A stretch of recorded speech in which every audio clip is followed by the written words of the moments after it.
Welcome to another classic game review by the Retro Game Review.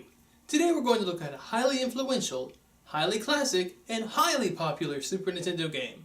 What is it? Do you think you have an idea? Well, stay tuned and let's find out.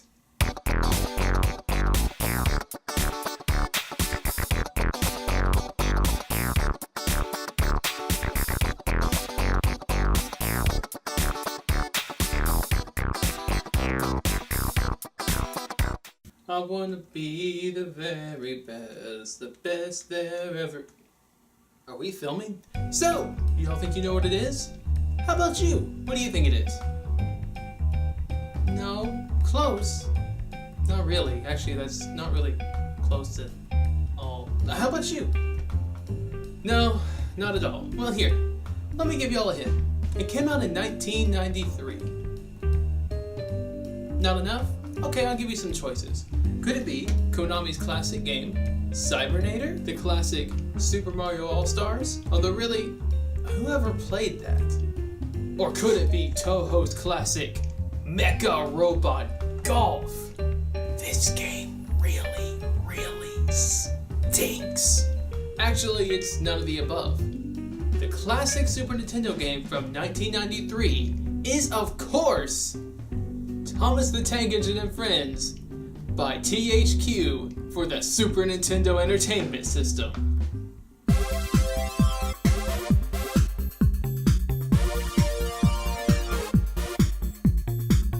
So let's talk a little bit about the history of this game. This game was published in 1993 by a publisher named THQ. It also saw release on the Sega Genesis. However, that was a completely different game and made by a different publisher. There was also an unfinished prototype for the Nintendo Entertainment System that was never released. Now, at the time of this game's release, there was a very popular show named Shining Time Station on TV, and it featured stories about Thomas and his friends getting into trouble, getting out of trouble, trying to be useful engines. It was extremely popular. I had toys, books, I watched the show, I enjoyed it immensely. So it's only natural that I received a copy of this game for my birthday one year, when I used to like that show. Now, most licensed games are absolutely terrible. I'm looking at you, Superman 64. Those rings just never end. Ugh. But anyway, since I said this is the greatest game on the Super Nintendo, that means this must be a good licensed game, right?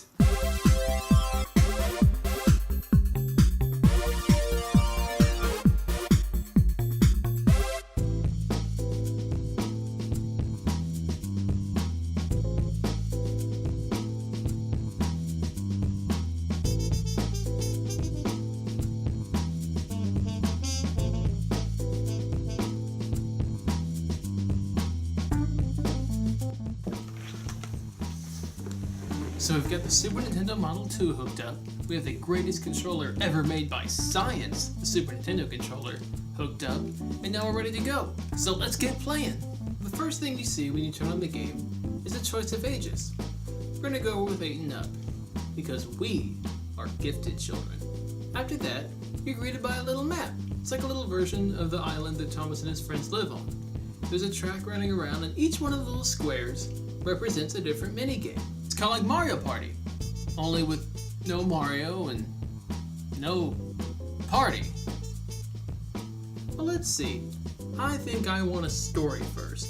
So let's click here, and it's time for story time.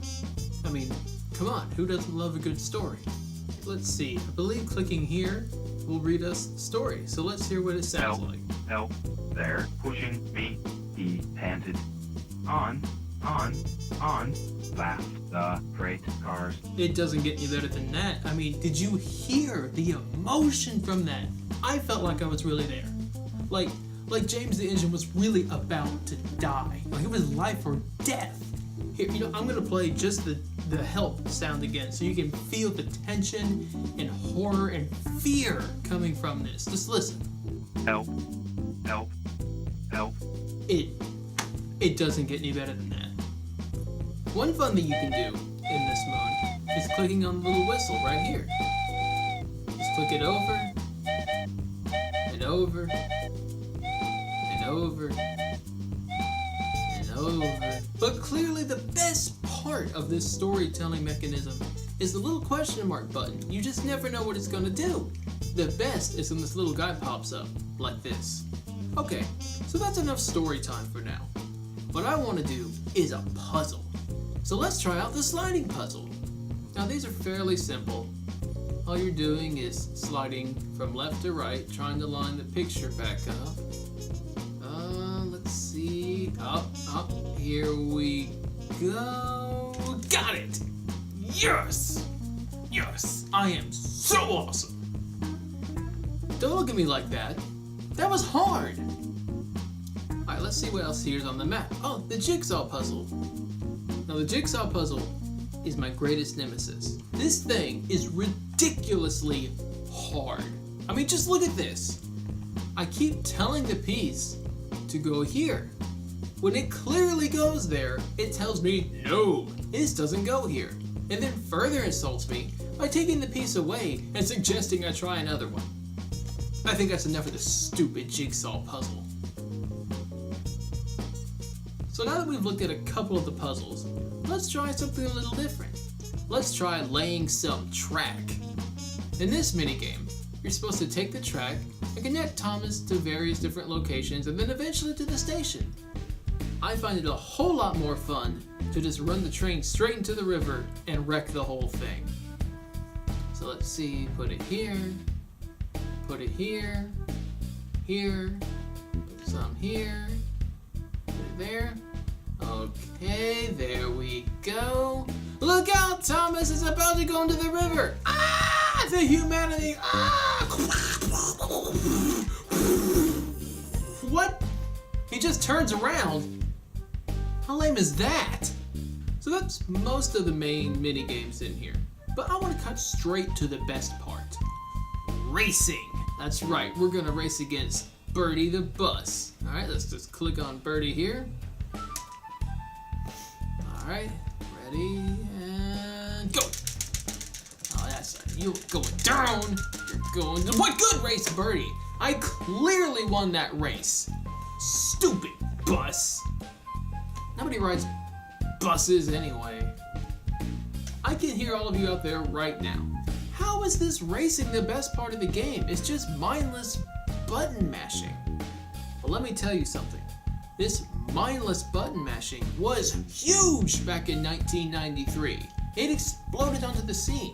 It's actually the origins of MLG, Major League Gaming, which is a semi-pro competitive game circuit for money and prizes. It was so competitive that there were world records set and kept.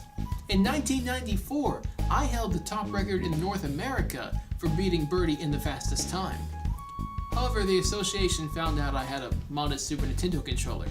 Then they broke both of my hands and told me to never play the game again.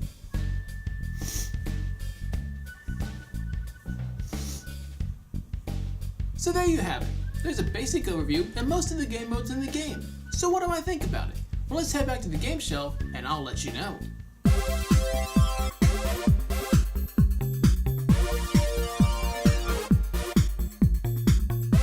Okay, now I assume most of y'all by this time have gotten the joke that I'm being sarcastic. This is nowhere near the best game ever made, let alone the best game on the Super Nintendo.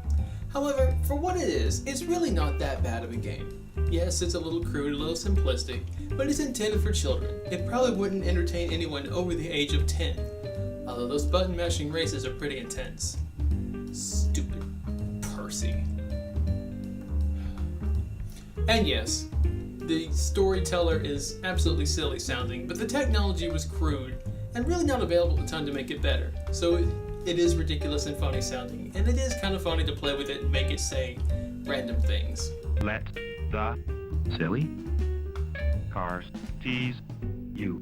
But for what it is, it's really not a bad little game. So if you have kids, or if you're a collector of kind of obscure Super Nintendo games, it's not a bad game to have in your collection, even if it isn't the best Super Nintendo game of all time. That clearly goes to Mecha Robot Golf, which you'll hear about in a further review. I've been David Holbrook, and this has been the Retro Revue. Thank you for watching.